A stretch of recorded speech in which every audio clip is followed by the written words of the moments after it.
আমাদের মহাবিশ্ব কত বড় আপনি কি জানেন এই বিশাল মহাবিশ্বে আমরা মানুষেরা আসলে কি? গোটা মহাবিশ্বের সামনে আমাদের মানব প্রজাতির কতটুকুই বা গুরুত্ব রয়েছে। এই ভিডিওটি দেখার পর আপনি রীতিমতো চমকে উঠবেন এবং আপনার গা শিউরে উঠবে যখন আপনি জানতে পারবেন মহাবিশ্ব আসলেই কত বড়। যে মহাবিশ্বের কাছে আমরা মানব প্রজাতি একটি পিঁপড়ের থেকেও কয়েক কোটি গুণ ছোট তার অস্তিত্ব রাখি। এত বড় মহাবিশ্বে আসলে আমাদের জায়গা ঠিক কোথায়? বিজ্ঞানীরা মহাবিশ্বের ঠিক কত দূর এখনো পর্যন্ত অনুসন্ধান করতে পেরেছে? আসুন আজকের এই ভিডিওটি সম্পূর্ণ দেখার অনুরোধ রইল। প্রথমেই যদি পৃথিবী কত বড় এটা অনুমান করা হয়, তাহলে আমাদের এই পৃথিবীতে বসবাসকারী মানুষের সংখ্যা বর্তমানে 800 কোটি। আর এই 800 কোটি মানুষকে মার্কিন যুক্তরাষ্ট্রের লস অ্যাঞ্জেলেসের আয়তনে রাখা যাবে, যার আয়তন মাত্র 1300 কিলোমিটার। তাহলে অনুমান করা যায় এমন কয়েকশো লস অ্যাঞ্জেলেস মিলে পৃথিবীর আয়তন। পৃথিবীর মোট ব্যাস অর্থাৎ পুরো 13,000 কিলোমিটার, আর চাঁদের ব্যাস 3,500 কিলোমিটার। চাঁদ এত বড় যে এর ভেতরে কয়েক লক্ষ হিমালয়ের মতো পাহাড় জন্ম নিতে পারে, এবং আমাদের পৃথিবী এত বড় যে চাঁদের মতো প্রায় 50টি উপগ্রহ এর ভেতরে থাকতে পারে। তাহলে অনুমান করুন পৃথিবী কত বড় এবং আমরা মানুষেরা এর কাছে কত নগণ্য। চাঁদ পৃথিবী থেকে 3,84,000 কিলোমিটার দূরে অবস্থিত, আর এই দূরত্বের মধ্যে সৌরজগতের 8টি গ্রহই অবস্থান করতে পারবে। যদি আমরা সূর্যের কথা বলি, তবে সূর্য পৃথিবী থেকে 15 কোটি কিলোমিটার দূরে অবস্থিত, আর সূর্যের ব্যাস প্রায় 14 লক্ষ কিলোমিটার। পৃথিবীর তুলনায় সূর্য এত বড় যে এটি 13 লক্ষ পৃথিবীকে জায়গা দিতে পারে। অর্থাৎ সূর্যের বিশালতা আমরা চোখ বন্ধ করেও কল্পনা করতে পারবো না। সূর্যের বিশালতার কাছে মানবজাতি বা এমনকি পৃথিবী ও চাঁদ অত্যন্ত নগণ্য। আর আমাদের সৌরজগতের সবচেয়ে বড় গ্রহ বৃহস্পতি, এর ভেতরে 1300 পৃথিবীকে জায়গা দিতে পারে, এবং বৃহস্পতির মতো হাজার হাজার গ্রহ সূর্যের ভেতরে স্থাপন করা যেতে পারে। সুতরাং সূর্য না শুধু পৃথিবী, বরং বৃহস্পতি গ্রহের থেকেও কয়েক গুণ বড়।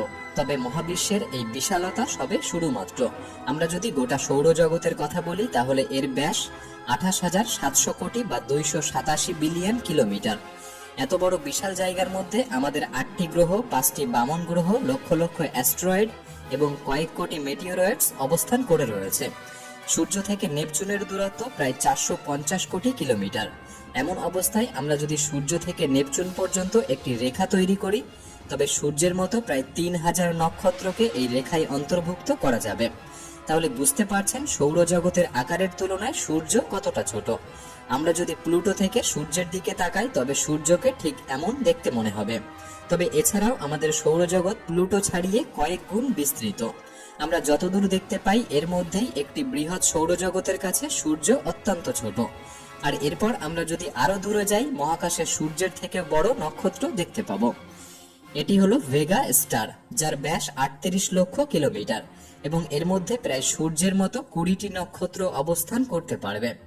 এর থেকেও একটি বড় নক্ষত্র রয়েছে আর্কিট্রাস, যার প্রস্থ 3,60,00,000 কিলোমিটার। এর মধ্যে সূর্যের মতো 17,000 নক্ষত্র অবস্থান করতে পারে।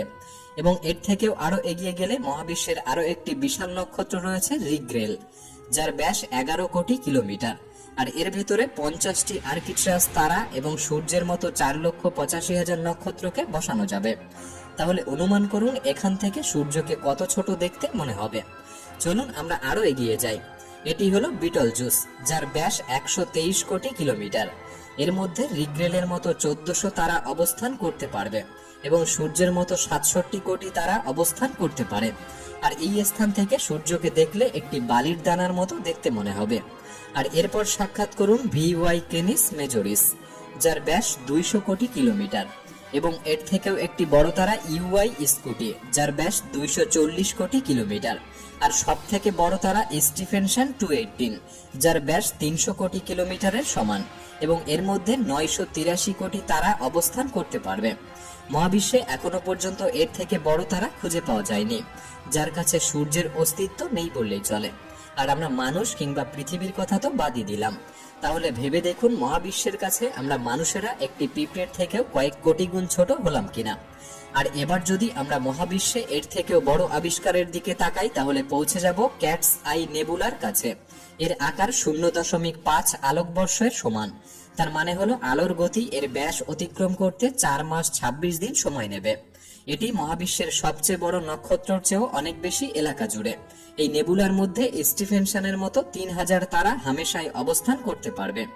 আর এর থেকেও বড় হেলিক্স নেবুলা, যার ব্যাস 5 আলোকবর্ষ, অর্থাৎ আলোকে এর এপাশ থেকে ওপাশ যেতে 5 বছর সময় লাগবে, এবং এটি 15,000 স্টিফেনসনের মতো তারা ধরে রাখতে পারে। এর থেকেও দূরে অরিয়ন নেবুলা, যা 24 আলোকবর্ষ চওড়া, এবং এরও দূরে ওমেগা সেন্টুরি ক্যান্সিলেশন, যাকে পার করতে আলোর সময় লাগবে 150 বছর। আর এতক্ষণ পর্যন্ত আমরা যা দেখলাম এগুলি সব একত্রিত করার পরও তার থেকে কয়েক কোটি গুণ বড় আমাদের গ্যালাক্সি বা আকাশগঙ্গা, যার নাম ছায়াপথ বা মিল্কি ওয়ে। এর ব্যাস 1 লক্ষ আলোকবর্ষ, মানে আলোকে একবার এই অঞ্চল পার করতে হলে 1 লক্ষ বছর সময় লাগবে, যেখানে আলোর গতি 1 সেকেন্ডে 3 লক্ষ কিলোমিটার। আর আমাদের এই আকাশগঙ্গায় প্রায় 40,000 কোটি নক্ষত্র এবং সেই পরিমাণ গ্রহ রয়েছে। এই জায়গায় এসে আমরা কল্পনাও করতে পারি না এটি কত বড়। এর মধ্যে আমাদের পৃথিবী যদি ধ্বংস হয়ে যায় তাতে এই বিশাল আকাশগঙ্গার কিছুই যায় আসে না। এমনকি সূর্য শেষ হয়ে গেলেও আকাশগঙ্গা সেই খবর রাখবে না, বা এমনকি যদি সবচেয়ে বড় নক্ষত্র ধ্বংস হয় তাতেও নয়। কিন্তু মহাবিশ্ব এখানেই শেষ হয়নি। আমরা যদি আরো এগিয়ে যাই, আমাদের প্রতিবেশী গ্যালাক্সি অ্যান্ড্রোমিডা দেখতে পাবো, যা আমাদের গ্যালাক্সির থেকে 2 গুণ বড়, এবং এখানে প্রায় 1 ট্রিলিয়ন নক্ষত্র রয়েছে। এখনো পর্যন্ত সবচেয়ে বড় যে নক্ষত্রটি খুঁজে পাওয়া গিয়েছে, এর মধ্যে স্টিফেনসনের মতো কয়েক ট্রিলিয়ন তারা অবস্থান করতে পারবে। আর এরপর আমরা যদি পৃথিবী থেকে 23 কোটি আলোকবর্ষ দূরে যাই, যেখানে আমরা দেখতে পাবো আরেকটি গ্যালাক্সি ইউজিসি 2885, যার ব্যাস 4,63,000 আলোকবর্ষ। এটি আমাদের গ্যালাক্সির থেকে 4 গুণ বড়, এবং এতে 50 ট্রিলিয়ন তারা রয়েছে বলে অনুমান করা হয়। পৃথিবী থেকে 100 কোটি আলোকবর্ষ দূরে এর থেকেও আরো বড় একটি ভয়ঙ্কর এবং বড় গ্যালাক্সি দেখতে পাওয়া যায়, IC1101 গ্যালাক্সি, যা 40 লক্ষ আলোকবর্ষ এলাকা জুড়ে, যার মধ্যে 1000 ট্রিলিয়ন তারা মজুদ রয়েছে, যার মধ্যে আমাদের মিল্কি ওয়ের মতো 30,000 গ্যালাক্সিকে জায়গা দেওয়া যাবে।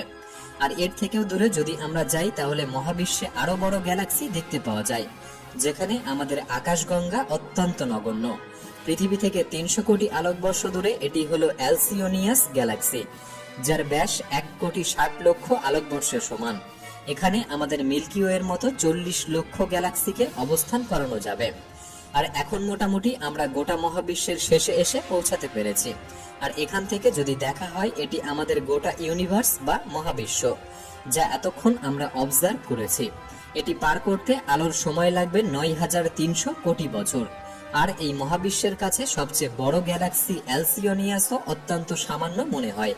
যেখানে এত বড় গ্যালাক্সি মহাবিশ্বের কাছে কিছুই না, সেখানে সূর্য আর পৃথিবীর কথা তো ছেড়েই দিন। আর মানব জাতির কি গুরুত্ব তা নয় আপনারাই বিচার করুন।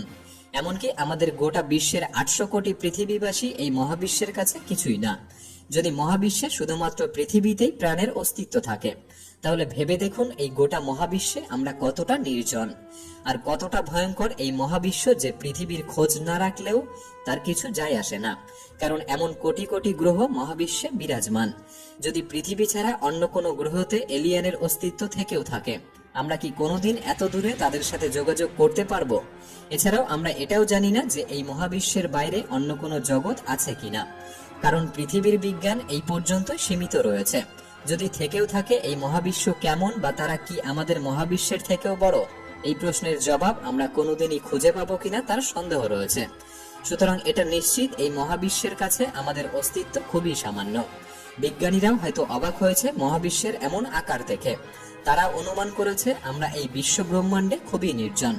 এত বড় মহাবিশ্বে আমরা ছোট একটি গ্যালাক্সি মিল্কি ওয়ের একটি ছোট্ট সৌরজগতের এক গ্রহতে বসবাস করছি।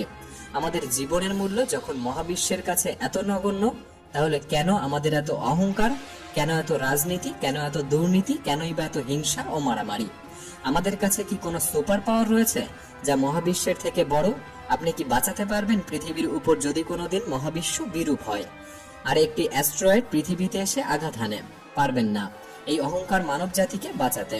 কারণ আজ থেকে 6.5 কোটি বছর আগে আমাদের পৃথিবীতে এক বিশাল ডাইনোসর প্রজাতি বাস করত, যারা প্রায় 10 কোটি বছর পৃথিবীতে বাস করে গেছে, যারা আকারে আমাদের থেকেও বহুগুণ বড় ছিল। কিন্তু অবশেষে কি হলো? একটি মাত্র অ্যাস্ট্রয়েড তাদের প্রজাতিকে পৃথিবীর বুক থেকে মুছে ফেললো। আমরা মানুষেরা কি বা করতে পারবো? এক নিমেষে সব অস্তিত্ব মুছে যেতে পারে, আর পড়ে থাকতে পারে শুধুই প্রাগৈতিহাসিক নিদর্শন, যা আবিষ্কার করবে হয়তো আমাদের পরবর্তী প্রজাতি, যেমনটা আমরা ডাইনোসরের নিদর্শন এখন আবিষ্কার করছি।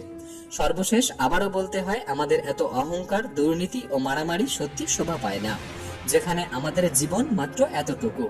আপনার কি মতামত কমেন্টে জানাতে পারেন। ভিডিওটি ভালো লাগলে একটি লাইক করতে পারেন। তাহলে আবার ফিরছি নতুন একটি ইনফরমেটিভ এপিসোডে। ধন্যবাদ।